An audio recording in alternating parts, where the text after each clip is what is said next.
Самды колдойм. Менде бир эле мындай да, мага өткөн жылы Кемин районунан Самансур айылынан бир жашоочу айымыбыз кайрылат да.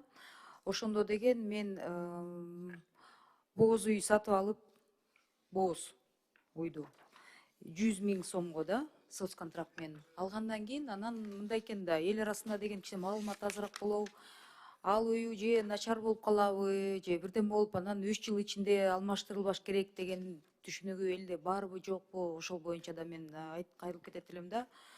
Анан аягында ызы чуу чыгып, аягында деген эми ошол айыл өкмөтүндө да ызы чуу болуп, аягында ушул уюмду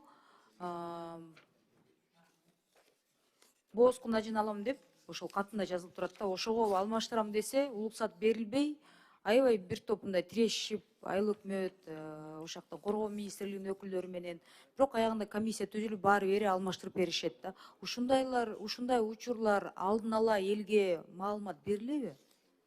Эмнеге укугуңуз бар, алып атканда 100 000 сом алып атканда эми баары эле каражат алганда бир чети сүйүнөт, бир чети болсо 3 жыл жөлөк пул алынбай калат дегенди да эми билиш керек да. Рахмат, Эльвира Жыргалбековна, туура сиз көтөрүп аткан маселе. Ушундай мисалдарды жоюу максатында биз быйыл дагы ар бир акимдин орун басарлары менен ошондой эле айыл өкмөттөрү менен дагы колдон келишинче ВКС аркылуу ошону менен бирге жерине барып түшүндүрүү жүргүзүп атабыз. Мисалы үчүн мына 10 майда дагы Чүй областынын өкүлчүлүгү жана ар бир аким айыл өкмөттөрү менен дагы жолугушуп, ар бир суроосуна жооп беребиз. Ошондой эле жана сиз айткан маселе туура, маалымат кампаниясын дагы жүргүзөбүз.